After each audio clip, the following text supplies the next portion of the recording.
Kantara chapter 1 കാണാൻ പോകുന്നവർ മാംസം കഴിക്കാൻ പാടില്ല, അതേപോലെ പുകവലിക്കാൻ പാടില്ല, മദ്യപിക്കാൻ പാടില്ല. ഇതാരടാ പടച്ചിടുന്നത്? എല്ലാവരും ഫസ്റ്റ് വിചാരിച്ചത് കാന്താരയുടെ ഒഫീഷ്യൽ ടീമായിരിക്കും ഇത് പറഞ്ഞിട്ടുണ്ടാവുന്നത്. പക്ഷേ ഏതോ ഒരു ഫൈക്കോളിയാണ് ഈ പരിപാടി നടത്തിയിട്ടുള്ളത്. പിന്നീട് ഋഷഭ് ഷെട്ടി തന്നെ വന്ന് പറഞ്ഞ് ഈ ഒരു പ്രസ്താവനയായിട്ട് കാന്താര ടീം ഒരു ബന്ധവും ഇല്ല എന്ന് പറഞ്ഞ്. എനിക്ക് തോന്നുന്നത് ഏതോ ഒരു കുരുപൊട്ടിയ നോർത്ത് ഇന്ത്യൻ ടീമായിരിക്കാം ഇതിൻ്റെ പിന്നിൽ. കാരണം വേറൊന്നുമല്ല, നിങ്ങൾ നോർത്ത് ഇന്ത്യൻസിൻ്റെ മിക്ക പോസ്റ്റും കണ്ടു കഴിഞ്ഞാൽ അതിൻ്റെ കമൻറ്റ്സ് നോക്കിയാൽ അറിയാൻ പറ്റും. അവരാദ്യം ഒരാൾ ഒരു പ്രവൃത്തി ചെയ്ത് കഴിഞ്ഞാൽ അവരാദ്യം നോക്കുക അവരുടെ ജാതി ഏതാണെന്ന് നോക്കുക, എന്നിട്ട് അതിൻ്റെ താഴെ കമൻ്റ് ഇടും. ഇപ്പോൾ മുസ്ലിംസ് ആണെങ്കിൽ അവരുടെ രീതിയിൽ, ക്രിസ്ത്യൻസ് ആണെങ്കിൽ ക്രിസ്ത്യൻസ് വലിയ കുഴപ്പമില്ല, അവരങ്ങനെ ചെയ്യാറില്ല. ഓക്കെ, ഹിന്ദുസ് ആണെങ്കിൽ ഓ ശ്രീരാം, അങ്ങനെ.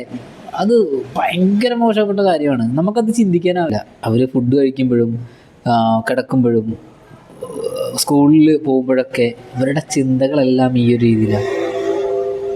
മാറിയ അവർക്ക് നല്ലത്.